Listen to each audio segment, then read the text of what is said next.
Sur notre planète Terre, 98% de la surface de nos continents serait occupée par des forêts si on n'intervenait pas, si nous n'étions pas là. 98% de la surface émergée de la planète serait en forêt. C'est l'évolution naturelle.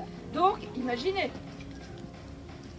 stade forestier, c'est le stade qu'on appelle climax. Alors on se met à manger du quinoa qu'on cultive à peine dans nos régions, mais qu'on va faire venir d'Amérique centrale, vous voyez. Hein. L'amarante qui est ici, elle a les mêmes propriétés que du quinoa. Vous mangez ça comme des épinards et c'est excellent. Vous pouvez manger la petite graine là, les petites graines, mais vous pouvez manger les feuilles. L'amarante, c'est une plante tout à fait comestible. Alors il y en a des rouges, il y en a des cultivées. Hein. Celle-ci c'est la sauvage, hein.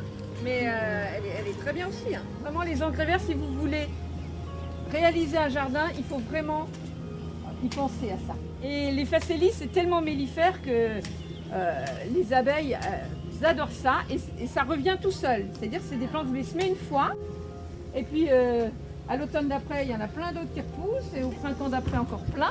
Donc là, un peu, on diminue le travail, vous voyez.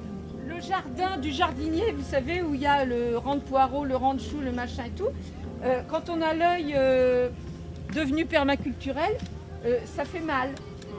Par contre, réciproquement, ce jardinier-là, il voit votre jardin et vient vous dire c'est le foutoir, mais en plus de ça, dans les jardins ouvriers, on a un peu ce problème.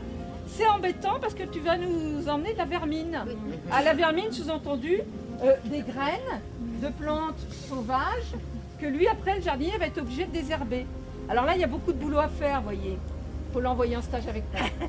On dit, on a semé des concombres sous la serre, on va planter un concombre là. Le concombre, il fait un peu ce qu'on a dans la fameuse association très connue appelée les Trois Sœurs en Amérique centrale, la Milpa.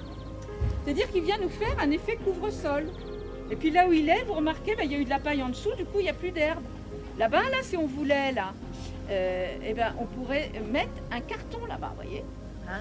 Alors on pourrait y aller un peu à la faucille avant, on irait à la faucille, on poserait un carton et puis terminé.